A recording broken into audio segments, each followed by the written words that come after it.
this episode of the Jacob Beer Show, I am so happy to have on Five for Fighting, as you know him as, Mr. John Ondrasik. How are you doing today?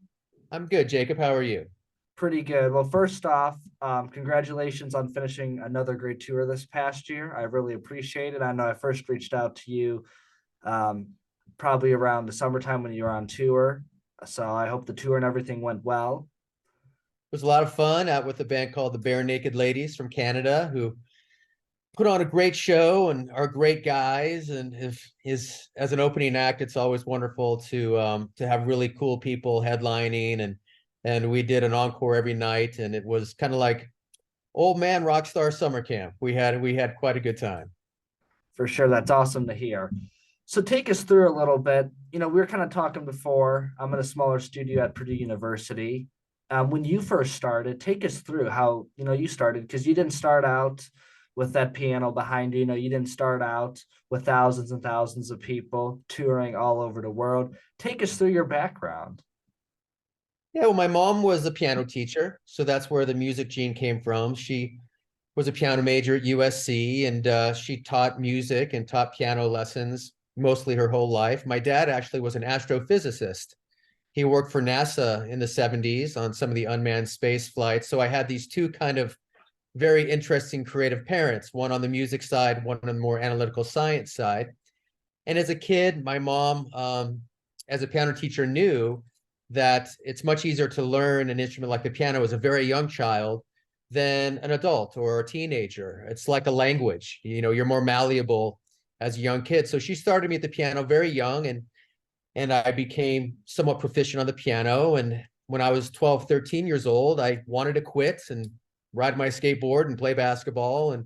And she let me quit. And but by then I had the fundamentals. And then it was about, do I want to play or not? And I had a passion for songwriting. I started writing songs. I bought some recording equipment, started recording songs, and it was my passion.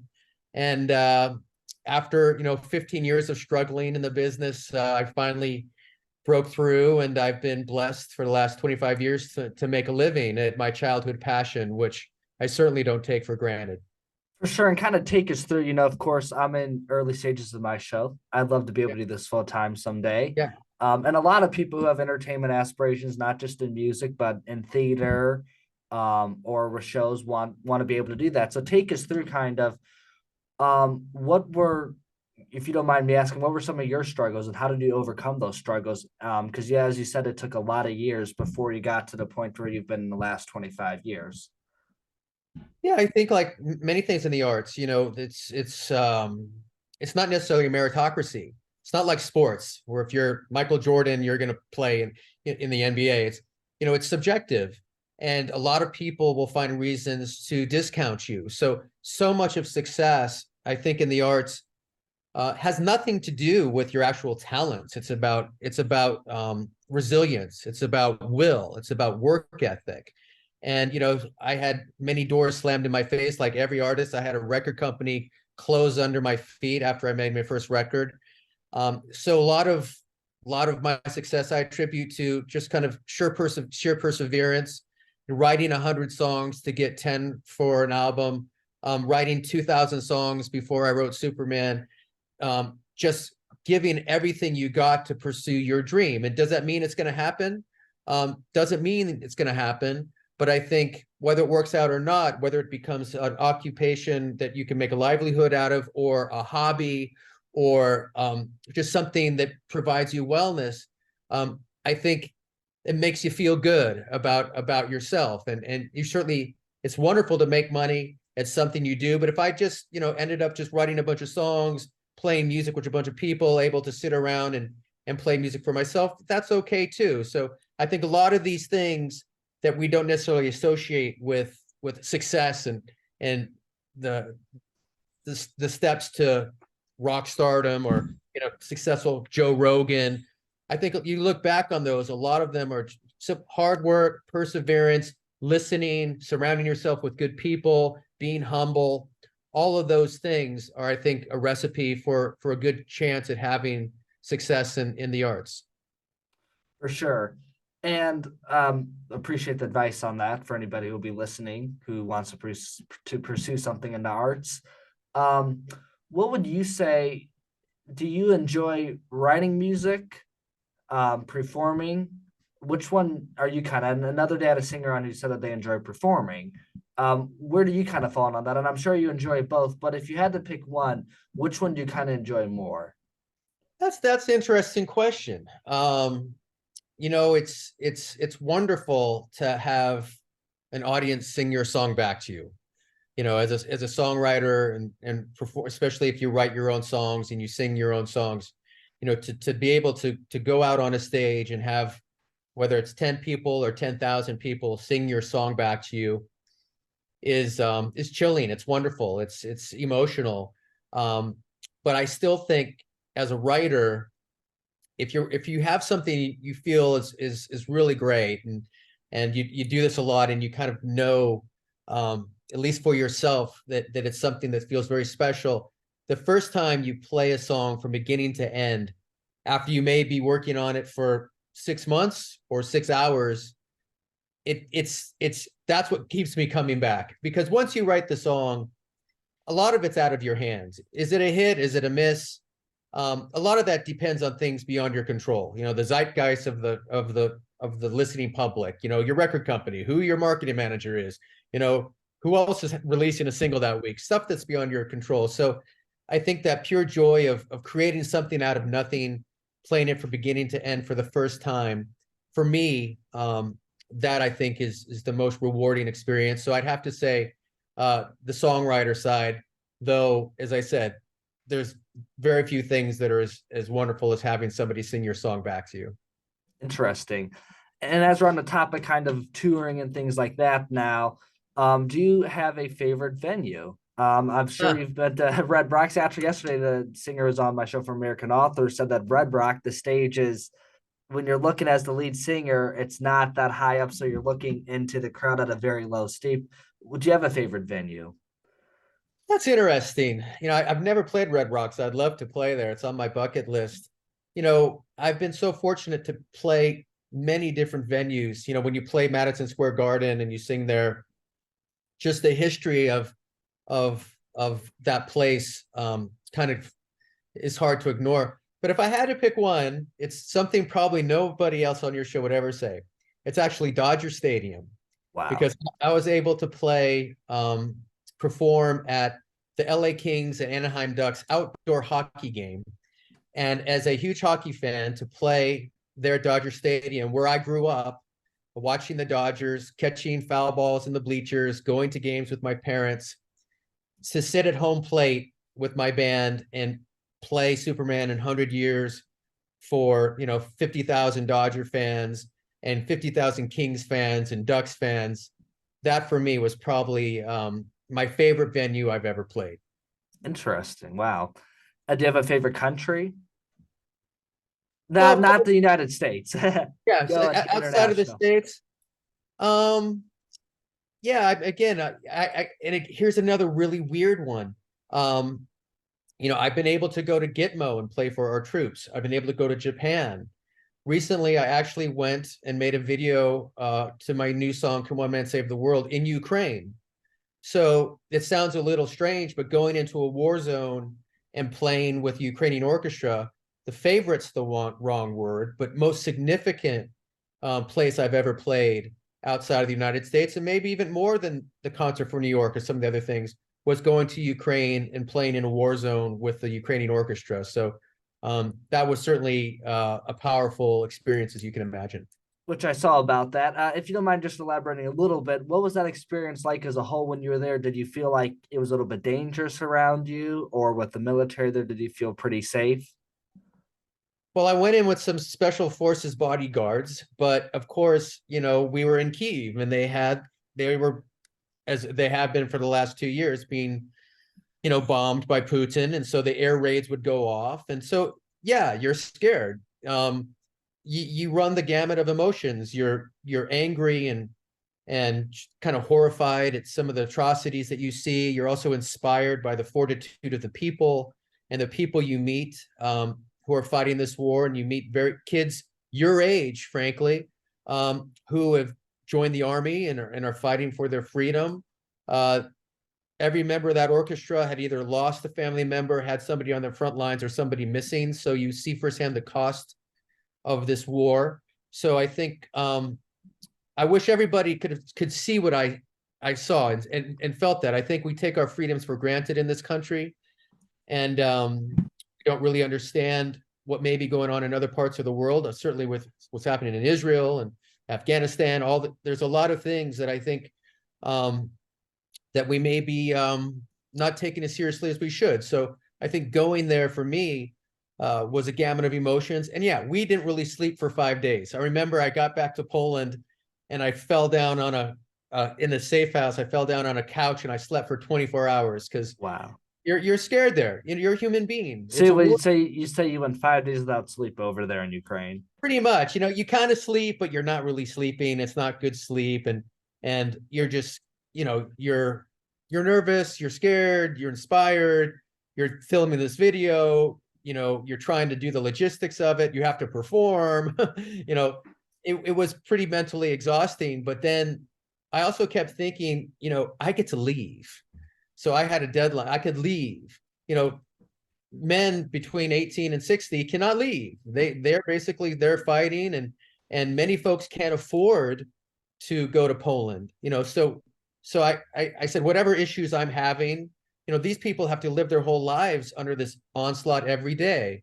So it also gave me a sense of the suffering that they're under, not just the physical suffering of people being killed and bombs going off, but the mental suffering of having to live under this weight that any moment, you could have a missile land on top of your house, or you could find out your brother's been killed. Or so that to me was also a very awakening experience. Interesting. And I appreciate you sharing that on the show. Sure. Hope a lot of young people are able to listen to that and understand what you said there. And your songs, have been associated with patriotic stuff as well. Like after September 11th attacks. What would you say, kind of moving forward a little bit, where do you kind of see the music world going in the near future? It's interesting. The internet is and YouTube has stirred things up. It's not like you need a record company to get your music heard. At the same time, it's harder to make a living at music because the you know before you'd sell a record, an album, and the record company would make $5, and if you sold 1 million records, they'd make $5 million, and you could afford to make another one and put a lot of money into investment and marketing. Now basically everybody has singles, and a single, you may make 35 cents. So the money's just come out of the music making process. At the same time, live touring's never been bigger.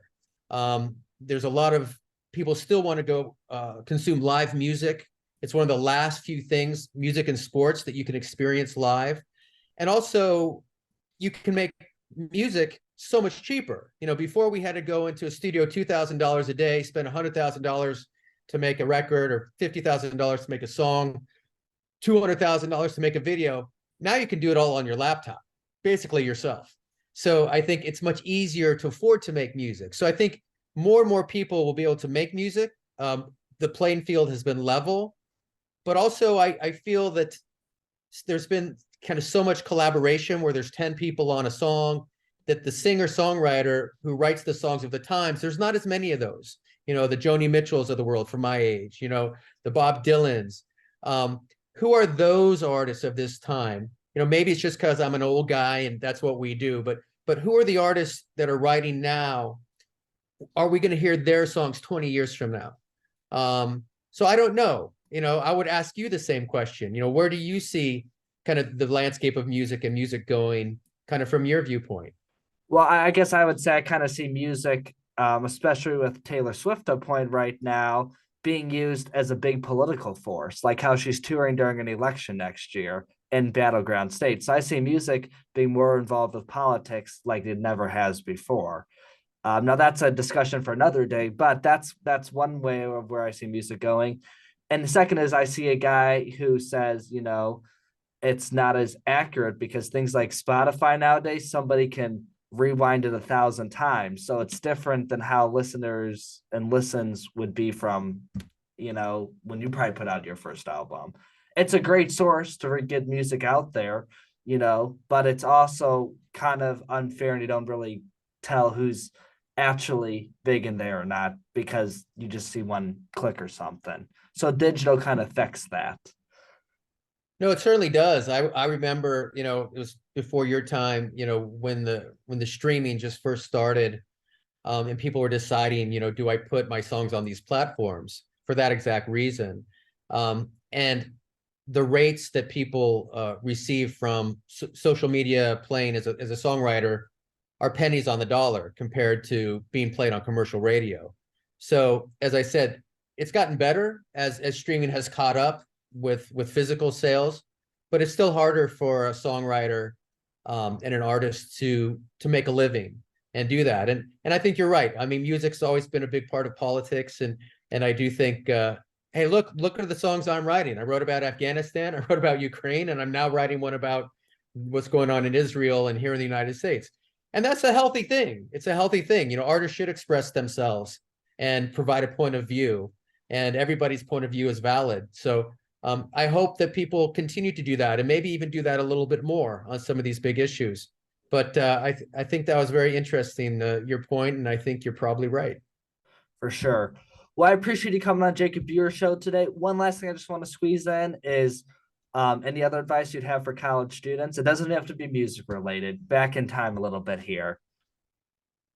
I really think, it's great to get an education. It's great to go to a great school like Purdue and then come out with a degree that can maybe help you find a job. And but I really think college is about meeting people, exploring new things, trying something that maybe you're afraid to do. My daughter Olivia just graduated from NYU as a music theater kid, but she took an introductory physics class with this crazy Russian physics teacher about astronomy, and she loved it. So I think at this time in your life you have the ability to explore so many different things, meet so many different people. All roads are open. So I hope everybody takes advantage of that, and there'll be plenty of time to work the 9 to 5, to get the job, to raise a family, to build an income. And but now is the time to really enjoy your freedom and explore things, be grateful for what you have. And hey, sometimes college isn't for everybody. Sometimes college isn't for everybody. There's so many other things to do, so many trades. My son went to school for a couple of years and it just wasn't his thing. And see, he loved to do kind of things with his hands and works now for our family business. So I think don't expect the world to tell you what you want to do. And as a parent, I'm sure parents will be mad, but don't necessarily just do exactly what your parents want to do. It's your life. It's a time for exploration. The clock is not running out. You're still in the first verse of 100 years. You have a lot of time ahead of you. So I think out of this pandemic, I think we all realize that life can be short, but at your age, it's an exciting time. And so many people look back about their time in college and think about it as the best part of their life. And there's a reason for that. So appreciate that. Enjoy it. Work hard. Have fun. Make friends for a lifetime. And I think all will be good. For sure. Well, thank you so much for joining the Jacob Buer show today. You're welcome, Jacob. Have a good day.